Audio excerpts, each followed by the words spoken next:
kami Habib Sepuh. Ente adakan majelis rotib sedikit hanya kui podo.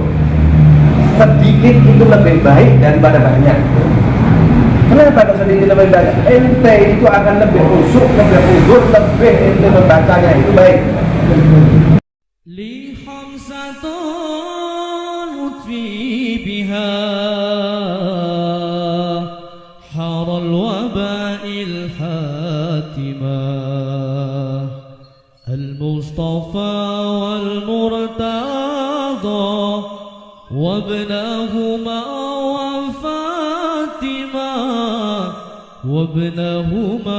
وفاطمة لي خمسة أطفي بها حر الوباء الحاتمة المصطفى والمرتضى وابنهما وفاطمة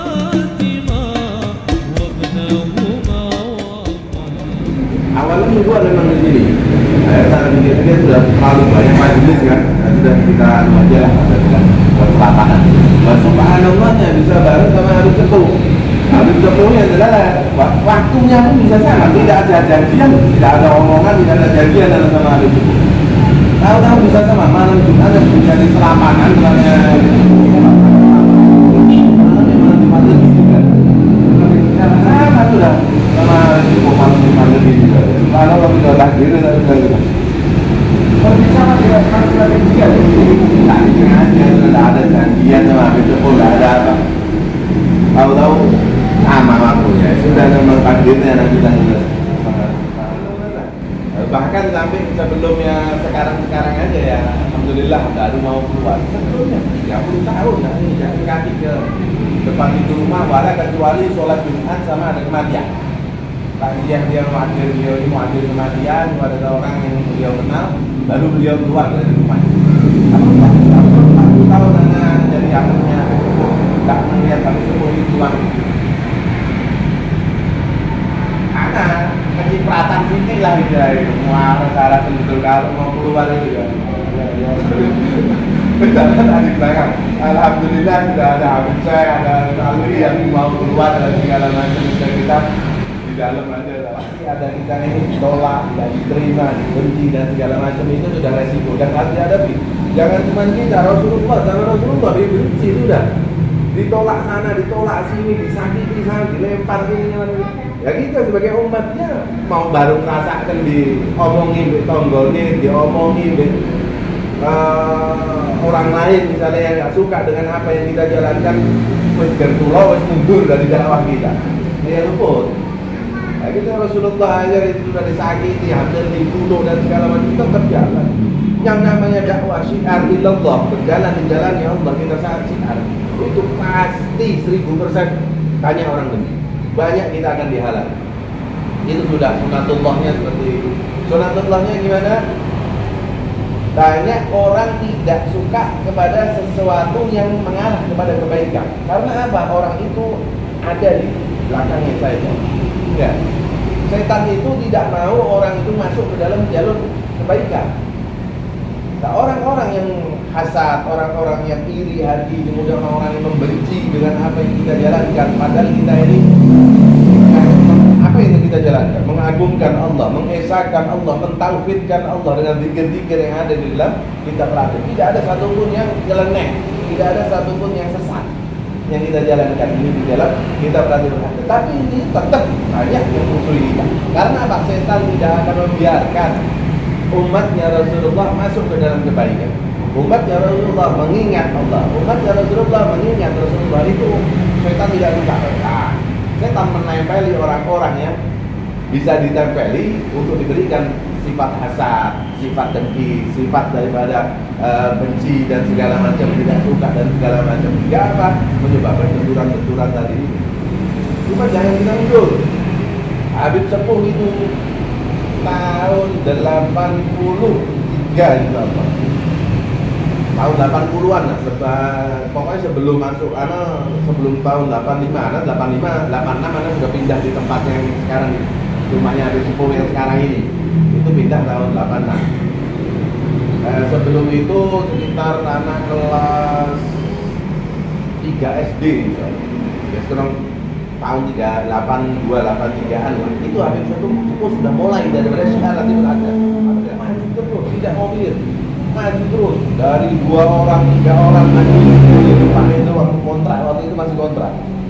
2-3 orang berjalan terus Habib itu, tidak mau di Hasan sana, di Hasan sini dan segala macam. Nah, akhirnya sampai sekarang Habib itu menjadi satu guru kita semua. Ratib dikenal di mana-mana. Berkatalah dari Habib Nuh, tidak ada satupun yang mensyiarkan Ratib wala Habib Nuh. Boleh dilihat di mana. Karena Ratib dulu itu di amaliyah diwaris itu kepada orang-orang tertentu. Diwaris itu kepada orang-orang tertentu. Diwaris itu kepada orang-orang tertentu. Oleh kiai. Santri itu tidak boleh baca. Walau kalau ada yang membimbing atau kiainya yang membimbing baru boleh. Ada kedatangan satu jamaah dari itu dia bilang Ratib ini dibaca di tafsir, cuma tidak boleh dibaca sendiri. Tidak boleh santri membaca daripada Ratib itu sendiri. Harus ada yang mengimami. Kalau tidak dari kiainya, ada wakil dari kiai. Itu baru boleh kita membaca Ratib itu. Karena ini bacaan besar. Kalau tidak ada yang ngawal nanti bahaya. Tidak ada yang mensyiarkan Ratib itu ada. Ada cuma Habib Syekh. Dua akhir anak punya radio baru dibelikan sama Habib ya. Radio itu radio kecil yang kita dengar dulu itu zaman-zaman dulu anak masih Habib itu. Dengar sandiwara dulu itu. Ya. Itu baru belikan insyaallah seminggu 2 minggu akan dibelikan sama Habib. Ya, datang Habib itu kepada anak, beliau bilang ini ya, apa radio tak pinjem dulu. Habib pinjem dulu. Besok kalau Habibnya itu tak ganti. Untuk apa? Untuk fotokopi Ratib. Jadi radio itu dijual sama Habib Syekh, kemudian uangnya dibuat fotokopi Ratib, kemudian dibagikan. Untuk aneh Habib. Itu awal daripada Habib Syiah Ratibul Hadad. Perjuangannya memang itu tidak ada kerjaan, tidak ada istilahnya kerjaan tetap dan segala macam tidak ada. Dan segala macamnya tidak ada, sudah berpegang sama Allah. Baca, sudah bismillah kita menerangkan. Kalau di belakang itu tower, berapa nanti sudah ada satu, masuk lagi satu lagi tower. Saya mau sewa lagi Pak, ini tambah lagi uang dan segala macam. Rezeki dijaga sama Allah. Jangan khawatir, istilahnya. Yang penting kita yakin dengan amaliyah kita Ratibul Hadad dan kita jangan istilahnya itu segan-segan, sungkan-sungkan, malu-malu untuk selalu hadir kepada guru kita Habib Nuh. Ya, minta doanya. Mumpung Habib Nuh ini masih dikasih kesehatan sama Allah, dikasih umur panjang dan barokah umurnya dan segala macam. Minta doa, jangan dilepas. Walaupun itu sekali hadir kepada Habib Nuh, kita doa. Insyaallah Habib Nuh ini wali yang tidak ketahuan kewalian. Ingkang ngonangi Habib Kiai Abdul Hamid Pasuruan. Orang bilang mau nangis ya gitu. Anak pernah bertarasul, tak punya duit anaknya. Anak dulu kerja jual kertas, fotokopi udah. Pulang rumah itu bawa uang cuma 3.000 rupiah di sana. Ya Allah, ini besok anak sekolah, bayar sekolah, buku buku dan segala macam, butuh uang ratusan ribu lah pokoknya. Besok. Anak pulang dari tempat anak kerja sampai ke rumah dulu anak kontrak kasihan. Anak tawasul sama Habib. Tawasul ada bilang dalam hati di mending anak bilang anak ini butuh duit. Tulung ono anak bilang. Dan itu dalam hati anak cuma biar anak butuh uang untuk besok ini. Tulung ono ini. Sekarang. Setelah apa yang terucap di dalam hati anak ini tidak nyampe 5 menit, handphone anak ini bunyi. Dulu handphone masih murah, masih yang itu Nokia yang jadul lah gitu. Dulu Android, saya kira Android, dulu Android. Bunyi ini anaknya itu. Karena di motor nih. Pas nanti kita pikir orang-orang biasa, nanti biasa. Udah anak pulang sampai bunyi lagi. Apa penting? Jalan mana itu angkat habis ya kan ini kok tadi habis sudah transfer ke rekening kau itu sesuatu kejadian yang kita nggak asalnya buat kita. Gitu loh.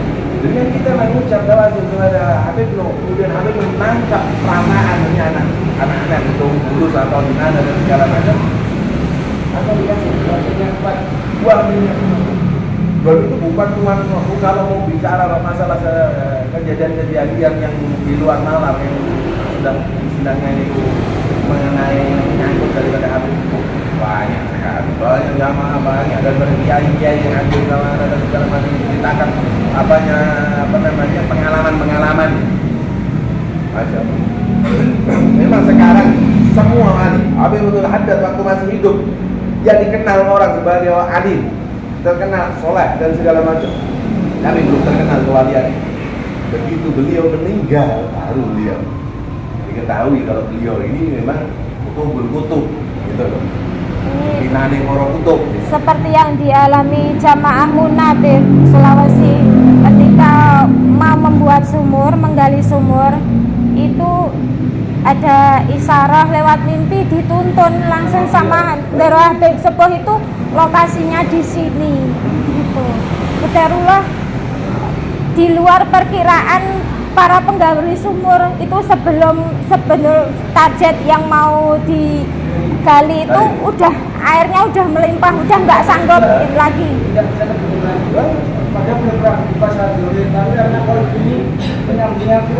Ya betul, itu yang penting itu disambungkan.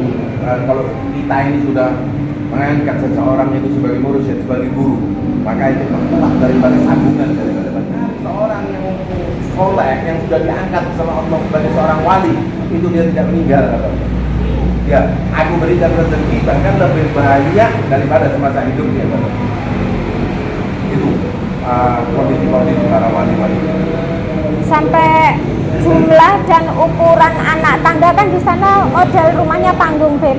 Buat rumah singgah di sana juga sampai ukurannya itu detail-detailnya itu dikasih tahu sama Darul Habib Sepuh. Padahal secara fisik juga belum pernah jumpa, enggak punya kontak WA-nya, enggak bisa, enggak pernah. Tapi isyarat mimpi itu Banyak yang hadir sama anak di situ. Zaman dulu ada satu orang dari Kalimantan, dia bermimpi Habib Nuh itu sampai 7 kali. Ya, ini siapa orang ini? Dia bilang. Akhirnya nyari kan. Kebetulan anak dulu punya Habib punya paman lah istilahnya. Kalau anak panggil Habib, ya kakek lah. Kalau Habib itu kalau di kita ini sebutan kakek itu dipanggil Habib. Itu kebetulan sebenarnya juga di Kalimantan. Nah, apa sudah tahunan tapi mencarinya bukan cuma cari sehari 2 hari, sudah tahunan tidak pernah ketemu. Mau Kalimantan Solo. Karena ya ada tanpa dari Allah tunjuk ke satu itu daripada anaknya kakek ini, pamannya ini dia sekali Kalimantan itu. Orang ini datang ngobrol-ngobrol begini, saya ketemu begini, anunya sosoknya begini, dia dari istilahnya marga Al-Haddad dan segala macam tinggal di Solo dan segala macam. Katanya namanya selain anak yang tinggal di Solo ada satu orang lagi. Apa? Habib Nuh katanya anak. Coba yang didatangi. Datang ke sana orang. Kita tahu siapa orang ini. Kumpul. Kita tahu abang kumpul. Itu hadir kepada Habib Nuh. Ini itu ya Habib Nuh sampai 7 kali. Nyari Habib Nuh kemana-mana keliling. Lah, anaknya kakek sama Gus Pul sangat dekat sekali sekarang. Semenjak kejadian itu udah nggak pernah bisa. Pamannya dia tinggalnya kebanyakan di Kalimantan daripada di Solo. Setelah kejadian datang ke Solo.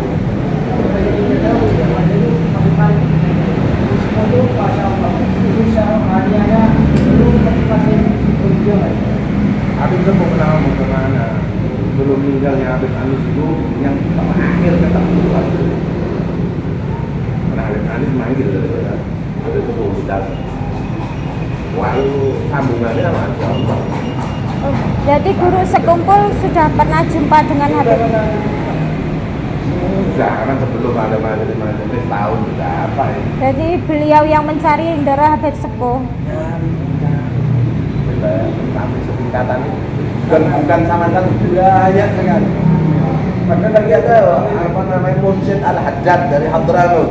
Ya, begitu hadir sama Habib Noh, datang sama Habib Noh, tidak berani untuk memimpin doa. Padahal dia pimpinannya Al-Haddad. Kalau mursyid itu di Hadramut itu, kalau sudah diangkat musyarat, itu membawai Al-Haddad seluruh dunia. Bukan cuma Al-Haddad di kota Tarim toh, di Hadramut toh, pada kita kalau sudah diangkat mursyid di sana itu, maka dia membawai seluruh dari klan Al-Haddad yang ada di dunia. Waktu hadir sama Habib Noh ke rumah, itu tidak berani untuk berdoa. Permati disuruh sama Habib Noh, tidak. Antum wali, ente angkat terdoain di ke langit. Anak tidak berani berdoa di depan. Sampai katanya sampai itu sampai ada tunanya sama Habib Noh ini. Sampai gimana kan diantar kan kalau tidak berani. Ganti supir itu. Wah, Masya Allah, ruangannya memang nggak, anak lihat juga. Lihat dari pemasarannya, lihat dari sistem kerjanya, dan segala macam. Bukan sistem kerja manusia normal. Iya, leres. Kalau saya tuh, kalau anak bilang itu, oh pahayu bang ini. Dan sekarang barang, kita punya barang produksi, terus tidak dipasarkan. Iya. Siapa yang mau beli kan gitu? Iya. Jadi sistem beliau ini pakai sistem akhirat. Jadi pemasaran akhirat, akuntansi ini ya akuntansi akhirat. Anak waktu masuk tak boleh ngitung. Akuntansi itu buang. Anak buat kuritil tak bisa ini. Jangan lagi ini. Pokoknya kau terima duit berapa, bagi tek sodako sekian terus rampung. Kau tidak akan habis. Caranya begitu. Tak usah lagi hitung-hitungan. Anak sukses semua. Berkat daripada pastinya yang ada. Jadi jangan mundur kalau kita sudah ada. Karena kalau orang yang namanya sudah sebenarnya bilang tadi, Rasulullah ada itu dilumpuh. Rasulullah ditusuk di sana sini, Rasulullah didinakan sana sini, dibikin sana sini. Lalu Rasulullah yang mundur. Kan gitu, baru maju sampai Islam sekarang besar. Juga kalau Rasulullah itu selain mental tempe waktu itu Allah kan. Islam tidak dikenal. Waduh harus dimusuhi, waduh harus difitnah, pateni tak mundur itu Islam serata. Apa jadi disiarkan dan usah didakwakan dan segala macam. Ya Islam tidak dikenal. Begitu juga dengan kita. Kalau kita mundur, berarti tidak dikenal orang. Misalnya kita siar di mana? Di Sulawesi dengan ada fitnah di sini. Kita mundur, tidak akan dikenal lagi di sini. Coba kalau kita terus maju. Yang namanya fitnah, namanya godaan-godaan atau gangguan-gangguan itu akan mungkin dengan dirinya. Berarti akan menjadi besar. Islam kan begitu juga ya. Dari istilahnya kalau bisa dibilang karomahnya daripada ratib, belum bukan karomahnya Habib ada, tapi karomahnya ratib ini sendiri. Wa subhanallah, anak berangkat dari Jogja ke Jakarta itu baru seumur hidup atas sekali. Bener, baru pertama kali nginjekin kaki di Jakarta untuk kerja. Kalau untuk kita mau liburan sehari dua hari pulang nggak ada masalah. Kita mau tetap di situ mau kerja. Itu seumur hidup Anda baru sekali. Yang namanya kerja sama orang ya baru sekali seumur hidup. Yang namanya pergi ke Jakarta itu untuk kerja sama orang bayar juga seumur hidup baru itu. Wah, anu cerita anak bilang kami sama Habib Noh ngasih waktu sama anak 2 tahun loh. Udah 2 tahun kerja sama hari pengalaman gitu. Belajar di sana. Perantau. Nah, dulu Abi juga merantau kemana-mana. Anu bisa sukses. Aku merantau juga. Siap. Jangan tinggal latih kerja. Baca latih siap. Sudah sampai Jakarta kerja. Mulai dari anak pertama kali kerja, itu ratib sudah Anda baca. Jadi ratib ini Anda baca waktu Anda mau berangkat kerja. Jadi jam pagi itu anak keluar dari rumah, Anda sudah baca ratib. Selesai dari Fatihah pembuka sampai Fatihah penutup itu subhanallah pas Anda nyampe ke kantor. Dulu naiknya metro mini itu kayak bis itu. Itu anak bis itu baca ratib sampai Fatihah penutup di gabut itu, anak turun dari bis. Setiap hari anak harus baca. Wah subhanallah. Bantuan Allah ini kebuka. Waktu itu awal gaji anak 650.000. Ya, anak nanggung di situ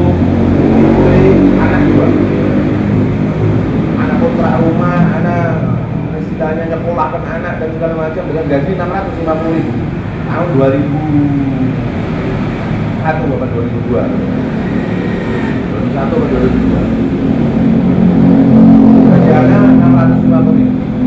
Bismillah sudah mudah-mudahan berkah dan segala macam. Masuk ya. 3 bulan setelah anak masuk kerja, anak diangkat, jabatan naik. Ya, gaji anak naik dari 1.200.000. 3 bulan. Anak baca terus relatif minta pertolongan Allah. Di sana banyak orang yang hasad, orang jahat dan segala macam banyak. Namanya kota metropolitan istilahnya ini. Persaingan kerja dan segala macam ini berat di sana. Terus saya minta sama Allah dan segala macam. 6 bulan anak di perusahaan, kerja di perusahaan, anak diangkat lagi. Ya, gajian jadi 3 juta. Ya, alhamdulillah, anak bilang cukup. 1 tahun, lebih 1 tahun anak diangkat lagi. Jabatan anak naik lagi dan segala macam. Gajian jadi 4.500.000. Wabil akhir terus berjalannya waktu, anak mau keluar dari perusahaan. Waktu itu anak kerja 2 tahun. Ya, 2 tahun itu gaji anak sudah 30 juta. Subhanallah. Dan anak punya bos. Ya, demi Allah wa Rasulullah, anak tidak boleh tanya sama orang-orang. Habib Alwi tahu cerita. Dia sering datang ke anak punya kantor. Ya, anak punya bos. Itu komisaris perusahaan. Ya, yang pemilik dari perusahaan. Anak mau gini. Anak mau mecat orang itu, anak tidak suka sama orang itu, anak mau mengeluarkan ini, anak mau ngangkat ini. Itu tanya sama anak semua. Dari semua urusan perusahaan itu ada di tangan anak. Bos anak yang sama anak, minta ampun. Padahal dia orang Jepang, terkenal ajem di perusahaan. Istilahnya kalau karyawan itu berjalan mau berpapasan sama dia, itu mending karyawan ini cari jalan lain. Kalau dia tempuh, habis sudah pasti ada salah yang ditemukan. Dari galak ya benar. Berantem sama anaknya bosnya berapa ya? Berantem sudah. Loh ini mau apa? Ini salah sudah. Ini bos komisaris, salah kan sama anak. Dan dia tidak bisa ngomong apa-apa. Itu kalau bukan bantuan ya Allah, ya nggak masuk akal. Sampai anak punya temen di kantor itu, yang tadinya istilahnya itu manajer anak di atas, itu jadi di bawah anak semua. Manajer itu anaknya jadi di bawah semua di kantor. Itu sampai bilang sama anak, Dailan, ente punya dukun ini gimana? Anak mau katanya. Kok ampumen dia bilang. Bos ngasih tunduk ini caramu. Ini kalau bukan bantuan, jangan seakan karena orang bilang. Jangan. Tapi rata-rata masjid waktu itu hanya dijauhi orang, tidak pada banyak di masjid yang lain. Seperti ini, kalau anak yang anak bisa pintu cara ambilnya, di mana tempat majelis waktu? Yang pertama, dia tidak akan jarang dihadiri orang tempat. Warga kampung, tonggo-tonggo, temaru, kanan kiri, besok Arab. Ini majelis rutin. Ya. Yang kedua, majelis rutin ini akan terjadi orang keluar masuk. Filtrasi. Karena apa? Kebanyakan yang masuk ke dalam rotib ini dia salah daripada niat. Salah daripada prasangkanya. Betul. Karena apa? Masuk itu pasti ada masalah. Yeah. Betul masalah rampung. Mengko nek ono masalah. Nek mlebu meneh dianggap rotib ini penyelesaian masalah. Loh, tak ada masalah. Itu enggak apa-apa juga. Ngambil ilmu metode dari majelis kami, dibawa keluar, buka di luar. Banyak itu juga. Banyak. Jadi jangan. Kedua, orang buka majelis rutin kudu siap fitnah. Kudu siap fitnah. Mau ini, mau itu dan segala macam. Karena bilang kalau fitnah itu mungkin sudah umum. Ya. Sampai Habib Abdullah bin Ali Al-Haddad sendiri di dalam setiap gasidahnya itu kami tak dihindarkan dari fitnah. Iya kan? Minal fitan ya, apa ya Rasulullah itu Wabitan Pakna ya, itu kita minta dihindarkan dari fitnah. Kemudian ya Sayyidi Rasulullah, kita minta sama Allah dihindarkan dari balak dan fitnah dan segala macam. Jadi doa daripada fitnah ini sudah dirasakan Habib Al-Haddad sejak zaman. Dari dulu sudah ada namanya kita syiar Ratib ini ya pasti ono kendala fitnah kuwi mau, makanya sampai dibuat satu kasih dan doa tempatnya Habib Zainal majelis kuwi ngajarke pesugihan.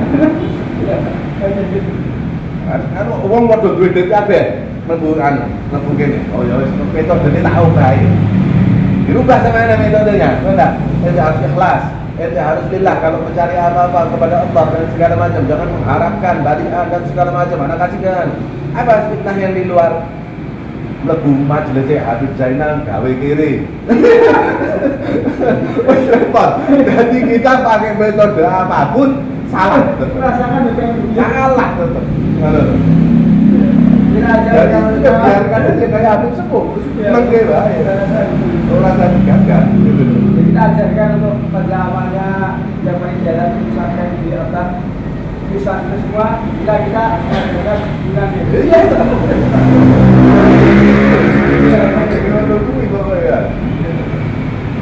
Terus kencang kalau namanya kencang itu yang paling penting.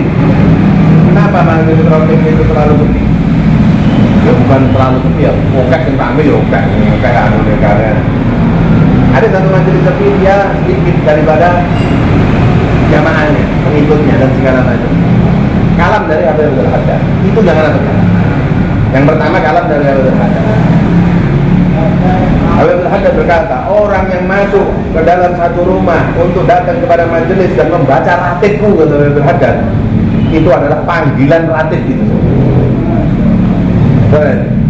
Sebagaimana kalau kita dengar kata Habib Al-Haddad, seorang muadzin adzan, mengumandangkan adzan, hayya 'alas shalah, hayya 'alal falah. Jawaban kita apa? La haula wala quwwata illa billah. Tidak ada daya dan upaya kecuali Allah berkehendak. Kalau Allah tidak berkehendak, seseorang tidak akan masuk ke dalam kebaikan yang Ratib Al-Haddad. Orang gampang Ratib Al-Haddad masuk ke dalam satu untuk duduk membaca Ratib Al-Haddad itu tidak mudah. Itu adalah orang-orang pilihan kata Ratib Al-Haddad. Kalau tidak Ratib itu mengundang, dia tidak akan hadir dari mana-mana. Anak jamaah, ya guru jamaah dulu. Sekarang udah hampir dibilang tidak pernah datang. Ya, dia bilang apa? Anak ini setiap Jumat, malam Jumat, kepingin selalu hadir, tapi tidak pernah bisa. Anak pernah sampai sudah di atas motor anak mogok. Anak sudah di jalan, anak jatuh. Motor anak jatuh, anak cakap dan segala. Anak bilang apa? Belum takdir ngari jedeng orang mungkin kita oleh orang. Kalau Allah tidak menakdirkan ente tidak akan bisa masuk ke rumah kecuali Allah berkata. Yang kedua, Anda berpegang kepada kalamnya Habib Sepuh. Apa kalamnya Habib Sepuh? Ente adakan majelis ratib sedikit hanya kui podo. Sedikit itu lebih baik daripada banyak. Kenapa kalau sedikit lebih banyak? Ente itu akan lebih khusyuk, lebih hudur, lebih ente membacanya itu baik. Di saat ente punya majelis banyak daripada jamaahnya, kue mau kayak dandani kelambimu, dandani ridakmu, dandani kopiahmu, jangan ketok datang. Tapi hati ente tidak akan di dalam hati. Tapi kalau ente cuma beberapa orang di hadapan ente akan fokus baca ratib itu. Kenapa Habib Abdullah yang Al-Haddad itu sama duduk muridnya mengerolas? Apa?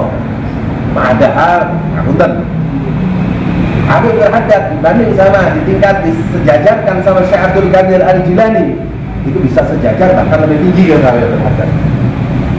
Ya. Kenapa kok lebih tinggi Habib Abdullah bin Al-Haddad? Karena Habib Al-Haddad itu memiliki titel yang tidak dimiliki titel sama Syekh Abdul Qadir. Kutubul Irsyad, Kutubul Ibad, Kutubul Dakwah, Syekh Abdul Qadir Jilani tidak memiliki ini. Tapi Habib Al-Haddad wali itu masih. Anak pernah nulis titelnya Habib Al-Haddad. Ya, itu hampir 49 titel. 49. Kutubul Irsyad, Kutubul Ibad, Kutubul Dakwah, Kutub. Itu ada 49 larik. Titel yang dipakai milik ya. Bahkan sampai dibilang Sultan Ba'alawi pimpinan orang budaya sama sekali. karena apa kita betul daripada ratib. Karena ratib ini memang awalnya diciptakan sama Alaihi Hajjat, disusun sama Alaihi Hajjat untuk menanggulangi fitnah. Ratib dibuat ini untuk menanggulangi fitnah-fitnah karena zaman itu kan banyak aliran-alirannya. Ya si aliran ini, aliran Wahabi, aliran itu banyak namanya. Dan anak muda katanya Abdullah bin Sa'ad.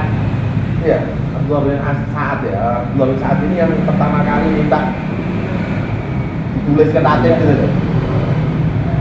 Itu anak muda itu sudah lepas daripada torekoh, daripada istilahnya itu kakek-kakeknya, pengikutnya jalan daripada pengikut sudah berbelok. Jadi itu banyak yang masuk ke Syiah, banyak yang masuk ke Wahabi, banyak yang masuk sudah kacau sudah. Nah, lalu Hajjat ini untuk itu, termasuk untuk fitnah-fitnah yang sekarang ini yang lebih dahsyat lagi. Sekarang kan fitnahnya lebih kuat kan, entah dari mana-mana sudah. Alhamdulillah, jadi tadi pembahasan ya di dalam kita apa? Alhamdulillah kata jamaah-jamaah. Anda perhatikan setiap jamaah yang berpegang kepada Ratibul Hajjat itu keluarganya khair, anak-anaknya dan segala macam itu tidak macam-macam. Orang neko-neko dogong, ngomong dan segala macam. Anaknya itu tertata, mulai dari hidupnya, kerjaannya dan segala macam itu baik. Kata yang dulunya bapaknya itu Buddha, gila. Wah kita dulu siarnya kan kepada Buddha itu preman-preman. Bukan siar kepada orang-orang yang sudah sholat dan segala macam yang kita datangi waktu itu. Anak ini ya orang-orang di jalanan itu yang Anda datangi untuk siar, yang Anda arahkan untuk masuk ke dalam jalannya Allah, tobat dan segala macam. Karena kita sekarang insya Allah separuh istilahnya Buddha itu khair kafe preman-preman goro-goro wasilah daripada Nabi Muhammad. Nah ini yang salah satu dari begitu banyaknya karomah-karomah yang ada di dalam Ratibul Hajjat. Yang kedua apa? Kita punya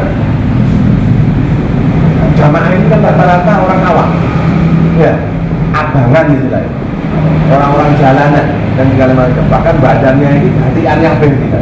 Oke, sing hatiane, timbangnya sing mulus dan segala macam. Untuk membaca Al-Quran mestinya ngerti dulu, kan gitu. Membaca Al-Quran, membaca Iqra, lain-lainnya sing iso. Membaca Iqra aja tidak ada yang bisa. Tapi wasilah Ratibul Hajjat semua yang bisa baca Al-Quran. Apa yang terjadi? Anda bilang kepada orang-orang baca Ratib, pakai Ratib deh, motor Ratibnya. Motor ini sekarang dijadikan penelitian, dan dijadikan sumber, dijadikan penelitian bahwa Ratib ini wasilah untuk kita bisa baca. Dijadikan satu penelitian dan Anda dijadikan sumber. Anda bilang begini, itu baca Ratib apa namanya Ratib. Patut dibaca, pokoknya ngikut kosong, iso, gitu. Waktu majelis itu orang kan Ratib ini alhamdulillah semua bacaan dari awal ke akhir itu biasa kita dengar, biasa kita ucapkan, jadi mudah. Subhanallah, alhamdulillah, wa la ilaha illallah, Allahu akbar, kan gitu, la ilaha illallah, kan gitu. Jadi orang untuk mengucap itu lebih mudah, kan gitu. Kalau yang masih asing dan segala macam, sok-sok ngerti lah ya. Sekali, dua kali, tiga kali. Lama-lama mereka kan karena dengar sebodoh-bodohnya orang minta maaf, itu lama-lama kan jadi hafal, jadi bisa, jadi ngerti, jadi akhirnya bisa mengucapkan kan begitu. Akhirnya dia bisa mengucapkan baik latinnya itu, sampai lancar, baik lancar, baik kita Arabe, sok-sok bisa ngocok bahasa Arab. Sudah bilang, gue gak baca Arab ya. Ibu tono, waktu itu tanda-tanda nih. 1, 2 kan gitu, kan udah bukan anu. Kalau Al-Quran kan terlalu panjang. Kalau ini, Subhanallah, alhamdulillah, wa la ilaha illallah, Allahu akbar, tinggi sore kan gitu. Kan ada tanda-tandanya untuk memudahkan dia untuk berbalik gitu loh. Udah ikuti aja, sok-sok nanti. Sampai nanti pandang huruf-huruf yang ada di dalam kitab Ratibul Hajjat. Terus sampai dia tanpa dia sadar dia berjalan melihat, membaca dan melihat tulisan seperti yang dia inginkan. Intinya apa? Dia bisa membaca Subhanallah, alhamdulillah, wa la ilaha illallah itu dengan paham tanpa dia sadar. Bila Al-Quran itu tutup nanti anak ingin coba ini bisa tidak baca Al-Quran, tutup berarti tampilkan Al-Quran. Biasa dulu kita ini setiap bulan Ramadan itu ada kata baru di sini kan gitu, satu-satu tak dengerin namanya itu baca Al-Quran Bismillahirrahmanirrahim. Orang ada di Al-Fatihah kita baca Al-Fatihah kemudian alif lam mim misalnya alif lam mim bisa baca Al-Quran walaupun bisa tegak legu ilai pedang-pedang, tapi tanpa dia sadari, tanpa dia belajar ikram, tanpa dia belajar huruf hijaiyah, dia bisa membaca Al-Quran. Terus baca terus. Alhamdulillah setahun setelah dari Ramadan kemudian ketemu Ramadan kedua baca Al-Quran lancar kabeh. Saiki kayak ono bahasa Arab apa wae tulisan Arab kon maca ya wis fasih.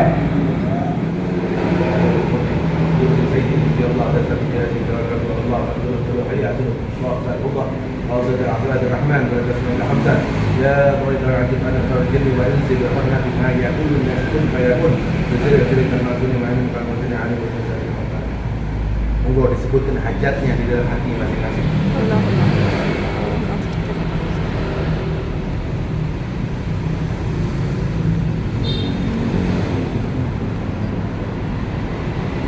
قلوب جامعة الجال محبات والمغدات وعلى أخلاق الحجاج أنا نريد الزوج والتسمع عن إجمال الله على الصلوات وإلى حول ولا قوة إلا بالله العلي العظيم صلى الله على سيدنا محمد الأمي وعلى آله وصحبه وسلم الحمد لله رب العالمين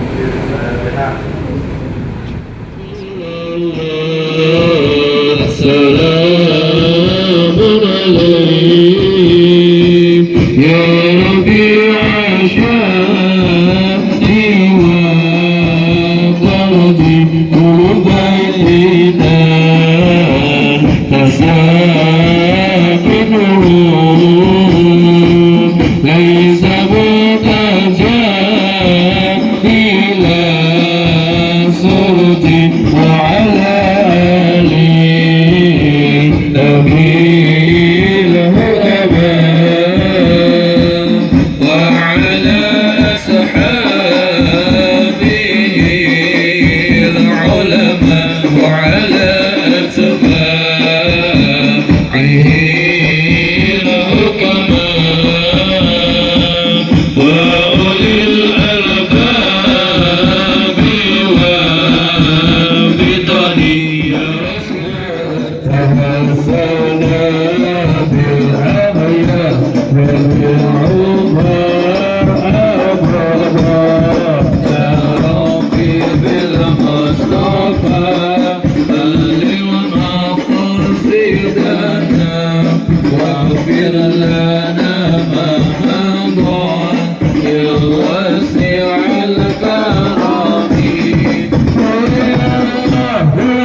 سيدنا محمد وعلى آله سيدنا محمد في الأولين والآخرين وصلي وسلم على سيدنا محمد وعلى آله سيدنا محمد في النبيين والمرسلين اللهم صل وسلم على سيدنا محمد حتى ترث الأرض ومن عليها وأنت خير الوارثين وصل وسلم على سيدنا محمد وعلى آل سيدنا محمد في الملأ الأعلى إلى يوم الدين اللهم إنا نسألك ونتوجه إليك بنبيك محمد نبي الرحمة يا سيدنا يا رسول الله إنا نتوسل بك إلى الله.